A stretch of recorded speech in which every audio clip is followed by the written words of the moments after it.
ఆంధ్ర భద్రాద్రి క్షేత్ర ద్వారబంధం ఏర్పాటుకి శ్రీకారం.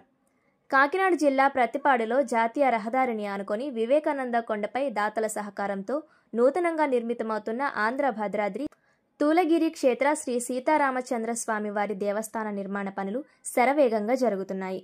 అందులో భాగంగా భీష్మ ఏకాదశి పర్వదినాన్ని పురస్కరించుకొని సుముహూర్తం ఉదయం 11:22 ద్వారబంధం ఏర్పాటు వేద పండితుల ప్రత్యేక పూజలతో ఆలయ అభివృద్ధి కమిటీ సభ్యుల ఆధ్వర్యంలో అంగరంగ వైభవంగా నిర్వహించారు. ఈ కార్యక్రమానికి వ్యవస్థాపక అధ్యక్షులు రామకోటి సుబ్బారావు ముఖ్య అతిథులుగా విచ్చేసి నిర్మాణపు పనులు పరిశీలించి నిర్మాణంలో సహకరిస్తున్న పలువురిని శాలువాలు కప్పి సన్మానించారు. ఈ సందర్భంగా భజన గీతాలు, వివిధ రకాల ఆధ్యాత్మిక కార్యక్రమాలు కమిటీ సభ్యులు ఏర్పాటు చేయడంతో పాటు వచ్చిన భక్తులకు ప్రసాద వితరణ చేశారు. ఈ కార్యక్రమంలో పలువురు మాట్లాడుతూ ఈ ఆంధ్ర భద్రాద్రి క్షేత్ర నిర్మాణంలో హిందూ బంధువులంతా భాగస్వాములు అవ్వాలని కోరారు.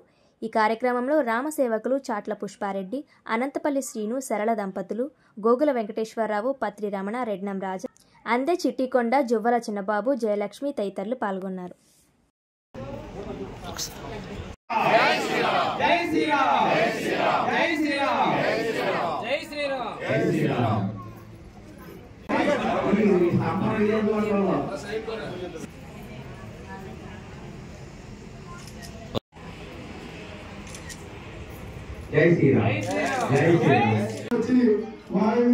చుట్టాల బంధువుల నుంచి చాలా డబ్బులు తెచ్చి గుడి నిర్మాణం నేర్పడం కూడా కారణం ఆయన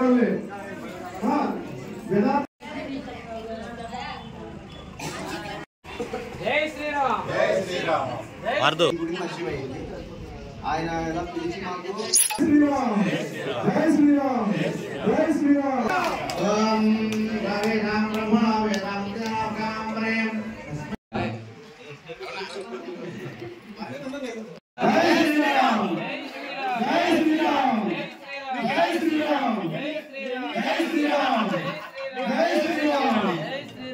సంకల్పించాం. ఆ సంకల్పించిన క్షణం నుంచి కూడా నిర్విరామంగా ఇక్కడ పని జరుగుతోంది. ఆ పని జరగడంలో ఒక ఆలయాన్ని నిర్మించడం అంటే మాటలు కాదు, ఎంతో శ్రమించాలి, పట్టుదల ఉండాలి, అవిరళ కృషి ఉండాలి, సంకల్పం ఉండాలి, వజ్ర సంకల్పం ఉండాలి.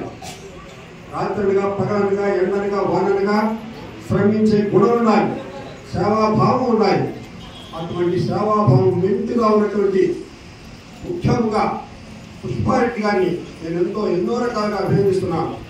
ఎందుకంటే ఎవరున్నా లేకపోయినా, కమిటీ సభ్యులు ఉన్నా లేకపోయినా, నేనున్నా లేకపోయినా ఆయన సంకల్పం అంతటి గొప్పది, అంతటి గొప్ప సంకల్పం.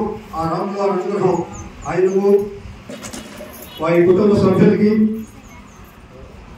ఇంకా ఉత్తరోత్తర గతంలో ఎన్నో వాళ్ళ పూర్వ పితృదేవతలకు అలాగే భవిష్యత్ తరాలకు కూడా ఆ రామచంద్ర స్వామి అనుగ్రహం నిండుగా ఉంటుందని నేను హృదయపూర్తిగా, మనస్ఫూర్తిగా భావిస్తున్నాను, ప్రార్థిస్తున్నాను. కాకపోతే